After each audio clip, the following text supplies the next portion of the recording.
Brian and Kenzie in the morning. And Chicago's alternative all day. Q101. Brian and Kenzie on Q101. Time for a fact that makes your brain go. This one pretty terrifying. We're all going to die this weekend. And Kenzie thinks it's because of the asteroid. NASA has been lying to us the whole time, or the government, I should say. Maybe NASA's done the right thing by giving the information. And then the government says, well, we can't tell the people it's coming because it will be the disruption and the end of society. So just let the asteroid hit and it'll kill us all this weekend. That's a very reasonable hypothesis. That's what I got. Just like cases that soap has been bubbling up more lately, and it's going to go into our eyes, and we're all going to fall in the shower and die. Soap is just soapier than it used to be. Yeah. I mean, that's usually a good thing. You want soapy soap. You want to lather. That's how they get you. Yeah, they suck this in. Yeah. Yep, we're all going to die.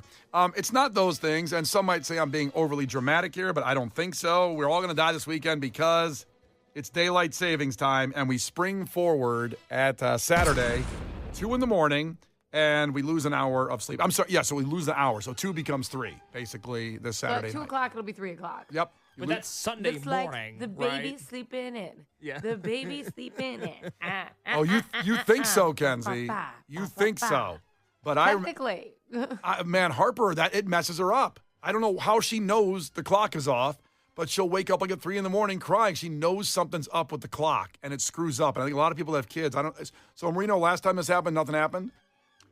He was fine. The one that sucks is the fallback, because then they, like, if they wake up at the same time, like, if their babies have very good internal clocks. They know when they should be sleeping and they know when they should be up, okay?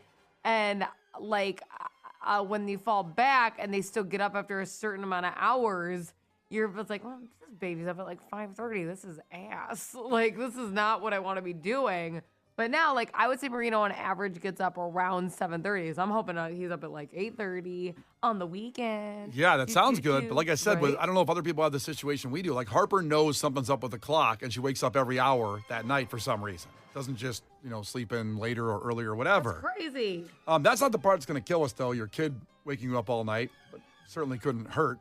But daylight savings time, here's what some of the studies show about it. And this is why a lot of people say, can we get rid of it? And by the way, always arguments about daylight savings and why do we do it? It was implemented to conserve energy by shifting the clock forward during the summer months, allowing people to make better use of daylight hours and reduce the need for artificial lighting in the evenings. A lot of people say it was for farmers, and it can relate to some of that too, I guess. But that's where it started in World War I.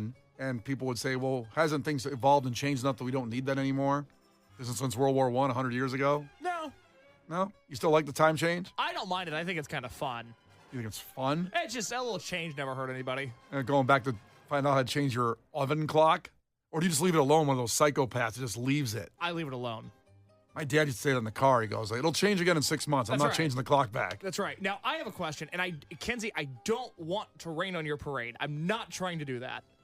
Oh, boy, but are you going to? He's going to. But we are springing forward this weekend. Doesn't that mean you lose an hour of sleep? I don't think the baby's not going to sleep in. The baby's going to wake up earlier. Right, but I just have to wake up anyways. And, like, okay, think of it this way. Okay. He's still going to go to bed at a normal time. Yeah. So the longer he's in the crib in the morning, the less time I watch him during the day. Do you get what I'm saying? I understand what you're saying. I don't know if it's right. It's like when your teenager sleeps until noon, like, because Tristan's just starting to, like, he's transforming overnight like a Wolverine, and he's starting just, like, now he sleeps super late, and it's like, okay, well, it's like he'll still go to bed at a normal time. He's just sleeping more. Uh-huh. But you still lose the hour. The hour of sleep is gone. Yeah, you're losing an hour. Yeah, just It later. doesn't matter. I'm not going to sleep good anyway. It doesn't matter. That's not what we're talking about. Yeah, I got to the bottom of it. Well, here's why it's a bad thing, daylight savings time, or changing the clocks like this. Historically, there's a 24% increase in heart attacks on Monday morning because of the stress of the time change, of losing that hour. Also, it indicates that strokes also increase because of the time change. Disrupted sleep causes cardiovascular strain, and this is what leads to all of it. And so someone loses an hour, some people in that situation may die. Also, increased car accidents because you're tired because you lost that hour. Monday morning, even Sunday morning, people have to go to work sometimes on Sundays too. Like priests. Priests? Who else works on Sundays? Deacons, bishops. Anything I not remember when church related? The worst is when I worked club gigs. This is my least favorite time of year because you get paid the same, and then right when the club would close at 3, it would just reopen for another hour. You're like, oh my God, I have been at a club for 7 hours. I just want to get paid and leave. I hated that. Other problems that could cause it, digestive and immune issues, so you don't digest properly with that losing that hour of sleep. So let's say you eat, I ate Culver's this week. It was delicious. It wouldn't properly digest overnight, and that's terrible. You think that's an issue with daylight savings or an issue with you? Some from column A, some from column B. A little bit of both. There's more workplace accidents because of that lost hour of sleep this weekend. So a lot of ways you can die. I want everybody to pay attention. Just try to get an hour nap somewhere on Sunday to make up for it. Get that extra hour nap on Sunday, and we'll all be good, and we'll all be fine, and it'll all work out. Or not. I don't know. Because I would think someone would have thought of that 100 years ago. Nobody's thought about nap time. That's the problem. Why am I the one just saying this? Just make up that hour of sleep you lose, and we all won't die. Just try that. Brian and Kenzie. On Q101. It's Brian and Kenzie on Q101. We got our winner for the Offspring tickets, so thank you for trying to win them all week long. We'll have more incredible free stuff at 8 o'clock coming up next week, so be with Brian and Kenzie for sure. Now it's time for Case's movie reviews. For Christ's sake, tomorrow's the 4th of July, and we will be open for business. What country you from? What ain't no country I ever heard of? They speak English and what? Utah. Give me 2. Do you enjoy pain? Pain don't hurt. Wax on, right hand. Wax off, left hand. Now fry like bacon, you little freshman piggies. Fry! Playing football in West Canaan may have been the opportunity of your lifetime, but I don't want your life. Well, it's exciting today because it's a movie that people have said from the beginning that Case should watch, being one of the greatest sports movies of all time, and he's from Indiana and never saw it. In case you're new to the show, Case is 26 years old, and before we started this, is this the 1-year anniversary of starting it? 1 year ago this week, I watched Braveheart, and it has led us here. You can go back and find all his reviews on that one app, that movie app. What's it called? Oh, I thought you meant the Brian and Kenzie podcast, which you could also do, but the Letterbox app. I'm on Letterbox at Caselow. That is my name, CaseLowa. Yeah. Brian has started promoting that damn movie app more than us. Stop talking about it. I'm trying to get an endorsement out of that. Jeez. And that's why we're doing Hoosiers, because, of course, the tragic loss of one of the greatest actors of all time, if not the greatest, Gene Hackman, a couple weeks ago. And he is from Indiana. Should have saw Hoosiers. Hasn't seen it, of course, like a lot of movies. But yeah, I'm from Indiana, not Gene Hackman. Yeah, I don't remember where he's from. New York, I think he's from. I'm sure. Which also relates in the movie. He's kind of from New York. So Hoosiers debuted almost 40 years ago, November 14th, 86, with a budget of $6 million. Only did 28.6 at the box office, but of course became a cult fanatic movie through, Blockbuster and then, of course, streaming. On Rotten Tomatoes, the film holds an approval rating of 91% based on 47 reviews with an average rating of 7.6 out of 10. It's named the 4th greatest sports movie of all time by ESPN.com. And here we go. Let's get into it. Case, you have now seen Hoosiers, being from Indiana yourself, and let's get into it. What did you think of Hoosiers? Well, let's start with the trailer, as we always do. My bad. Here's the trailer from 1986. We're going to be a tough team to beat. Now you come along for the ride. A tough coach. He turned losers into fighters. Enemies into friends. I play, coach stays, he goes, I go. Challenges into triumphs. If you put your effort and concentration into playing to your potential, in my book, we're going to be winners. Hoosiers. It'll go straight to your heart. We'll go. Wow, really quick trailer. Mm-hmm. They didn't waste time in 86. No, they don't waste time in this movie. It just I feel like right I learned nothing about what it was going to be about from that trailer. They said Some they cheering.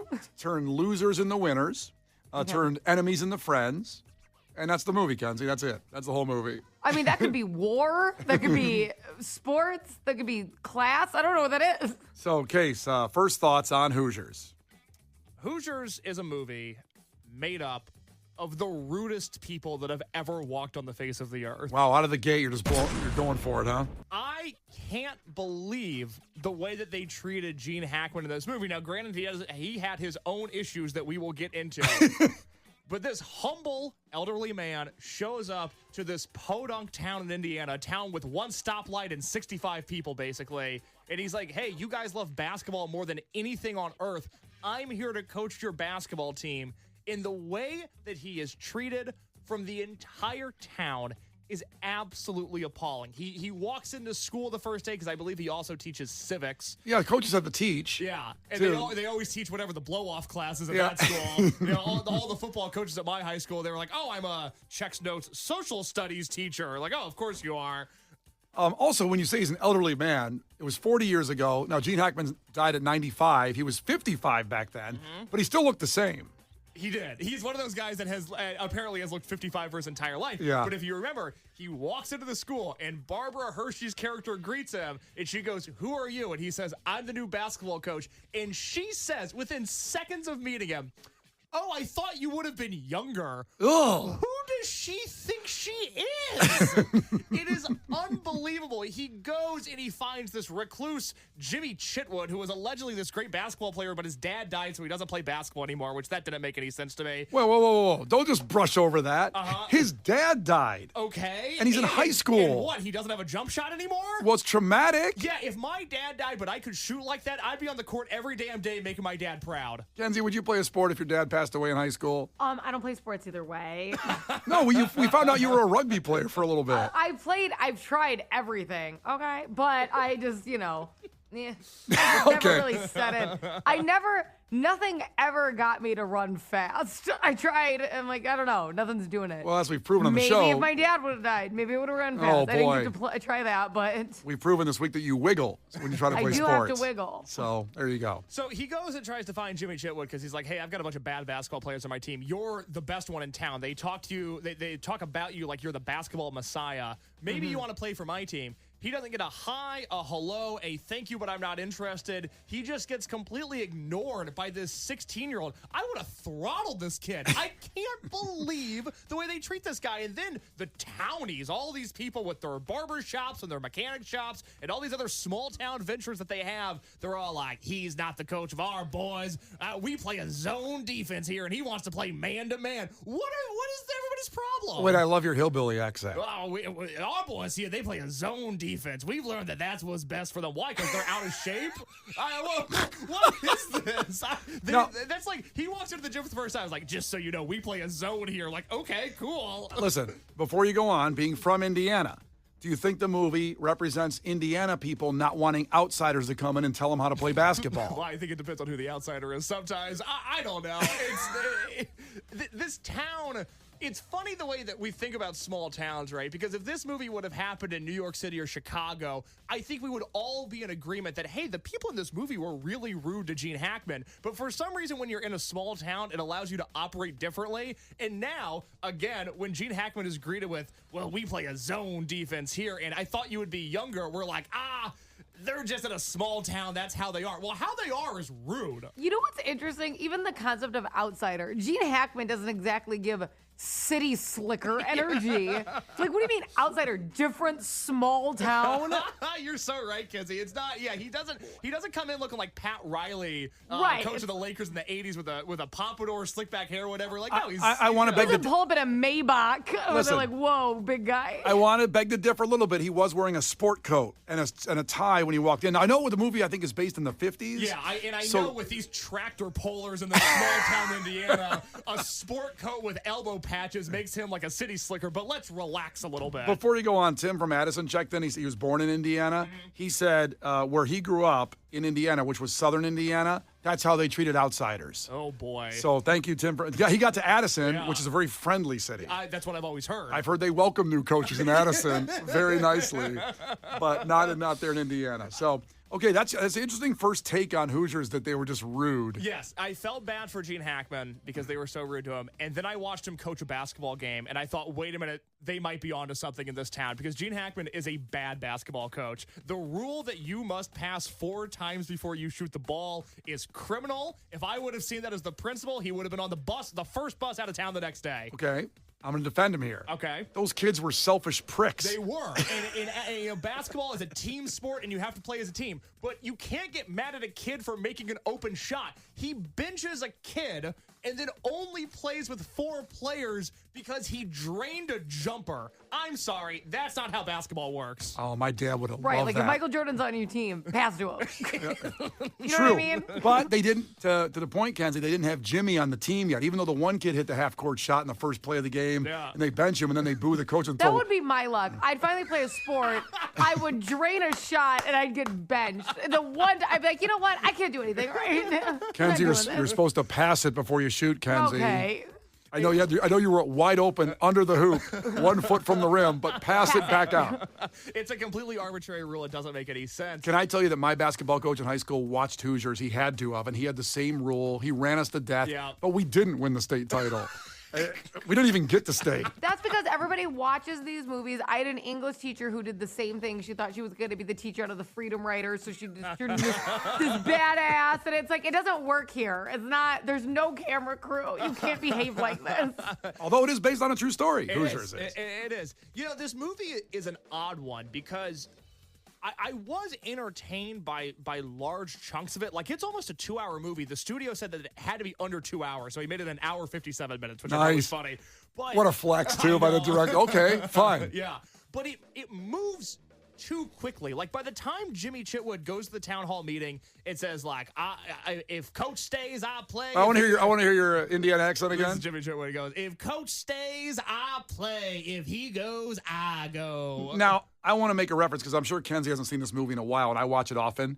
He sounds. None of this is ringing a bell, I have to be honest. Well, he sounds nothing like that in the scene. Case is really angry right now at these outsiders that were rude, or the insiders that are rude to the outsider. So he gave Jimmy Chitwood a hick accent, which he was the only one in the movie that doesn't have one. Well, he's got like 4 lines in the movie. He's like the Terminator in T1. He just never speaks. By the way, Chitwood's a tough last name. It is. You can do some things with that. Be careful with that. Exactly. So he joins the team, and I was expecting after that, like a montage of him doing windmill dunks and reverse slams in the Space Jam, like, come on and slam, and welcome to but none of that happens. He's just on the team at that point. There's another point in the movie in which they get into a full-on brawl on the court, and a player on the Hickory team is shoved into a glass trophy case. He has shards of glass in his shoulder, and we don't really ever see the fallout from that. The next scene is like, all right, here's my man-to-man defense is important. You boys are going to run this practice. It's like, wait, hold on. We had a full-on brawl, and now we're just moving on. It's the only movie I've watched in the last year where I actually feel like it moved too quickly. A lot of the time, I'm like, Braveheart, it was just like, get to the point, Mel Gibson, what are you doing? This movie, nothing really sinks in. They just jump around so quickly. I actually think they lose some of the dramatic effect in this movie from the pacing of it. Your accents don't match at all. It's wonderful, but he's setting the scene for me. I have a visual of what's happening. Okay, as long as you're helping Kenzie with this one, it's good. Look, even with my issues with the movie, the characters in this movie are very fun. I think Gene Hackman is a wonderful basketball coach. We'll listen to one of his monologues in just a second. Dennis Hopper, is that his name? Dennis Hopper, a legendary actor. Yeah. So he plays the town drunk that for some reason is not only a high school basketball savant, he knows about every player in the state. He also gets hired as an assistant coach despite being publicly intoxicated in pretty much every scene that he's in for the first 40 minutes of the movie. Hey, you got to give second chances to people. Yeah, how'd that work out for him? Well, Gene Hackman got him clean at the end. Got him, well, clean's the wrong word. God, he was busy in this movie, Yeah, huh? Gene Hackman, Jesus. He had to teach social studies or civics. Yeah. He had to coach a team, a bunch of losers, until Jimmy This guy got there. got clean. Oh, my God. What is he, the Messiah? I do want to share that in order for Dennis Hopper to play these scenes drunk, what he would do is he would ask the director of the movie to give him a 10-second warning before he was going to yell action, and then he would spin around in a circle and make himself dizzy so that by the time action was yelled, he was just completely out of his equilibrium, which is very funny to me. That is amazing. Yeah. What a I think tidbit you on just that would have movie. had a few margaritas. That'd been the fun way to do it. Well, Dennis Hopper, notoriously a big partier in real life. So, wow, he was. I think everybody knows that town drunk in towns like that, too. I grew up in a smaller town, and everybody has a town drunk. They would come to the games and talk and know everything about basketball. Yeah, they're normally not the assistant coach. That obviously did not work that well for him. Look, it's a fun movie. Gene Hackman is incredible. Before I give my rating, I do want to hear the monologue. This is from the regional championship game. And growing up in Indiana, going to Pacers games, all of the time because I do love basketball. This is Jumbotron fodder. This is on the Jumbotron before every Pacers game, and I was finally able to contextualize it with what is really an incredible monologue. Goosebumps coming. Here we go. On the way. There's a tradition in tournament play to not talk about the next step until you've climbed the one in front of you. I'm sure going to the state finals is beyond your wildest dreams, so let's just keep it right there.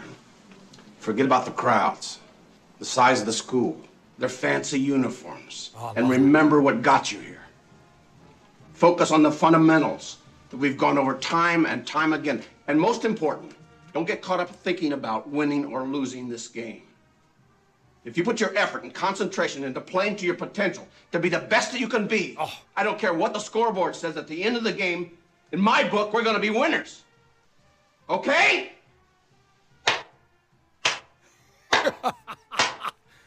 Slow clap. All right. Kenzie, clap. Let's go.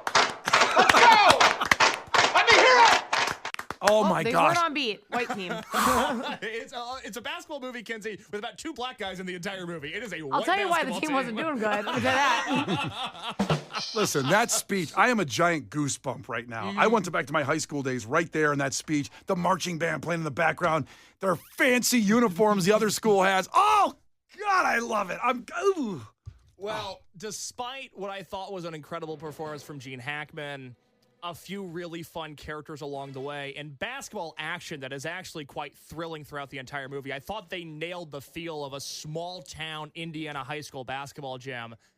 I just feel like I was too old to watch this movie for the first time at 26. I think You're 26. and I'm too old to watch this movie for the first time. Oh my God. I think this would have changed my life had I watched it at 9, but I didn't. Thus, all I saw was them hire an alcoholic to work with teenagers, which I can't get over. Jesus. As a result, Hoosiers, look, it's a good attempt. It is a fun movie, but I wouldn't necessarily call it a good movie. This is 5.5 basketballs out of 10. 5.5. 5.5 In basketballs fairness, he out of 10. didn't give kids alcohol, so it's not really that bad. Okay, fair point, Kenzie. My bad. Well, there you go. That's the review of Hoosiers. There's one more tidbit we were up against that Case wants to reveal about the movie about Gene Hackman that you won't believe about this movie. And when we come back, we'll get into that because he told me it's one thing I didn't know about the movie, and I've seen the movie 100 times. And if you've seen it 100 times, this is going to blow your mind in about 6 minutes. The Brian and Kenzie Show. On Q101. The Brian and Kenzie Show. On Q101. So we have Linkin Park on the way, and right after that song, we will give you the keyword for a chance to go see Linkin Park in London. That's all about 3 minutes away, so stay right here with Brian and Kenzie on Q101. Now, we just did Case's movie review of the movie Hoosiers, and there's some wonderful texts coming in. I'm not saying you didn't like the movie, but you did only give it 5.5 basketballs. Yes. Now, I was going to say something we never got into was the reason Coach Boone had to go to such a small town is because he punched a player. He was a college coach. And Kenzie, I don't know if you remember this. I don't. So it's in the movie. It's later in the movie. The Barbara Hershey's character finds a newspaper clipping because there was no internet back then in 1950s. Can you imagine a world like that? Sucks. Well, at least you get to get away from your problems. That's Then right. I'll just move to this town. You could just punch a kid and escape and go to another city. Yeah. And be like, just looking to relocate, rebuild. And actually hired to be around kids. I like that you said that as a positive. You're like, look at how awesome this is. Oh, the good old days. Times suck now. Yeah.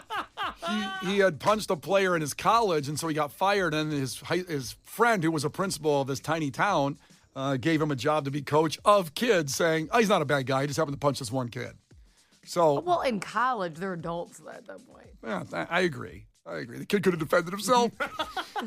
So there's a lot of text coming in about this. And like Veronica, for example, who's never seen Hoosiers and said, well, I'm sorry, that movie, after Case's review, sounds like a snooze fest. You didn't think it was a snooze fest, did you? No, that's the thing. This movie is not a snooze fest. It actually moves too quickly. I really think they lose some of the meat of this movie by how quick they move on from some of the massive scenes in this. It's not boring, though. It's a 2-hour movie. I was not bored during it. I was more confused by most of it. Yeah, this one really hits. So this is Adam checking in from Yorkville. Again, Case, a 26-year-old guy watching these movies for the first time, is 40 years old. That's why we do this, because it's different perspective, of course, than when you watched it maybe 40 years ago or even 20 years ago. Yeah.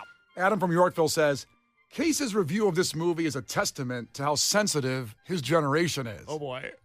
Back in the 80s, none of this stuff bothered us, and we just focused on the plot of the movie. Nowadays, all he can see when he watches is how rude and violent people are in this little town in Indiana, aside Adam in Yorkville. You want to defend yourself to that? everybody in this movie is rude and violent. What are you talking about? He walks into a school. He walks into school and says, "I'm the new basketball coach," and is greeted with, "Oh, I thought you would have been younger." Who says that? Case, have you ever thought to yourself, maybe you shouldn't be such a wuss? You know what I mean? You're like, maybe you should just take. Who cares? Kenzie, every day I think that. Yeah, right? Thank you for reminding us of that too, Kenzie. Anthony checked in from Indiana. My takeaway, early takeaway, Case is not one of those Indiana boys in the Indiana night that Tom Petty sung about, representing his own state. So a lot of very upset Indianians, or even just, I guess they'd be even people who've seen the movie like myself who love the movie. Some would say a lot of upset Hoosiers, because that's what people from Indiana are called. Oh, like look the at name of the movie. Well, you learned something in this movie. Yeah, well, I knew that. Well, going according to in. Case, the movie should be called Boosiers because everyone's drunk. Yeah. Didn't you answer somebody here on the text line about they were talking about that Dennis Hopper's character was the dad of one kid? That's why he was one of the coaches. And then Case replied, Kenzie, to him on the text line, yeah, but he was a drunk. Yeah, I understand why he was one of the coaches. It was still a bad hire. Sometimes you got to take the hit on that. Sometimes people are just not fit for the job. There's 45 people who live in that city. 45. You're right. How many of them do you think are basketball experts? Okay, they didn't live in Times Square. Okay, relax. And also, he was a basketball expert. That guy knew everything. He was. He's got to play the picket fence. That was sort of his signature play. Some of his defensive coaching strategy didn't make a ton of sense to me, but it seemed to work for Hickory, so good for them. Finally, you had one tidbit that I had never heard about this movie, and I've seen this movie, so many years, about Gene Hackman since we lost him, and that's why you watched Hoosiers, about the behind the scenes of this movie. You want to share that? Yeah, so Gene Hackman would come to love this movie, but while he was on set, he thought this movie was going to be such a disaster that it might kill his career. And I have a quote here. Angelo Pizzo was the writer and producer of this film, and he said that on set, Gene Hackman was called the Black Cloud because everywhere that he went, he tried to spread negativity. And according to the producer, Hackman said, quote, "I just want you to be prepared for the fact that this movie might get on a few screens here in Indiana, but then it will end up being in the dustbin of films that never made it. And the only people who remember it are you, the people that made the movie. And I hope I forget it when my plane lands in Los Angeles." Good Lord. What a take from him there. Yeah. And, obviously this movie has had quite the legacy. Even if I don't love it, it is a movie that I recognize the historical significance of. ESPN puts it as the fourth best sports movie of all time. That's right. Do you, Case? No. I mean, look, what have I watched? I watched Major League. I watched Rudy. You watched Varsity Blues, which is the greatest sports movie of all time. Varsity Blues is just a knockout punch. That movie is phenomenal. Look, let me just say, Hoosiers is no Varsity Blues, all right? I agree with you on that. I liked this more than Major League, but I did like Rudy a little bit more than this, even if Rudy himself was annoying and twerpy, and I did not enjoy that character. I did love seeing him make his dad proud. That did make me emotional when I watched Rudy, thus I have to give the edge to Rudy.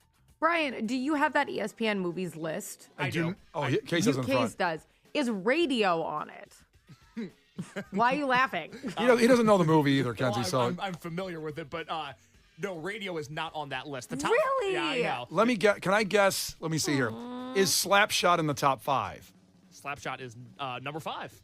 Number 5. So number 4 is Hoosiers. Uh-huh. I'm guessing number Miracle's on there. Miracle probably is on it, but not in the top 5.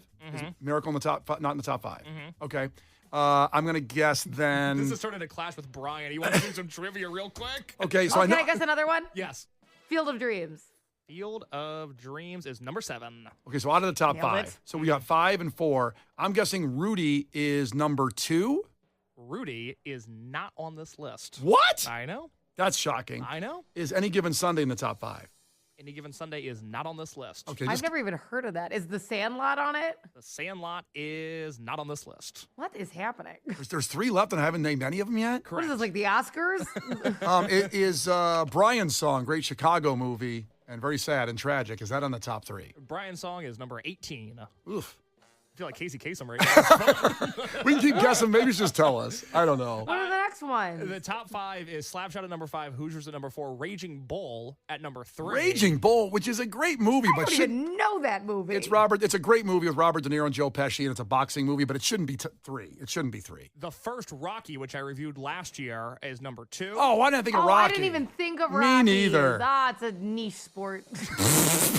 I was going like balls. Everything with a ball. Well, let me think. What could be number 1 then? Number 1. Hold on. Is it okay? Question. Let's get hints instead. Okay. Is it like a niche sport or a traditional sport?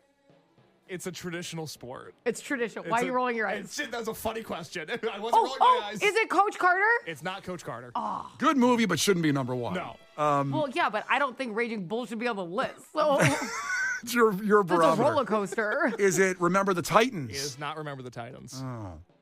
Do you want me to give you the sport? Yes. Yes. It is a baseball movie. It's a movie I have not seen. It's a baseball Angels in the movie. Outfield. It's not Angels in the Outfield. Son of a bitch.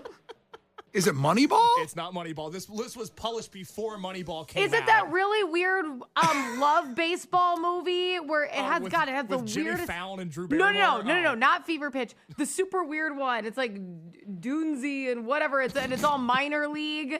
God, what is it called? It's I can't ass. help you. I cannot hate it. help you. Everybody loves it. Should we end this? Or I want a baseball movie? A baseball movie. Is it? It's not Rookie of the Year, is it? It's not Rookie of Oh, the that'd Year. be so good if it was Rookie of the Year. It's not the one where the kid breaks his arm and can throw really good, right? Oh, That one's that's shouldn't that be- one. Bull Durham. That's what I'm thinking of. Durham. Bull That's not Durham. that, right? Bull Durham is ranked as the number 1 sports movie of all time. Oh, that's a bunch of garbage. Oh, really? That is Okay. that That's list. what I was thinking of. Are you serious? That list is on Piece of Garbage Madness Bull this year. Durham is number 1. That crappy love minor league where the girl sleeps with everybody. Susan Sarandon, though, is pretty hot in that movie. But who cares? She's effing everyone, and it's all minor league. That's fun, though. That's number 1.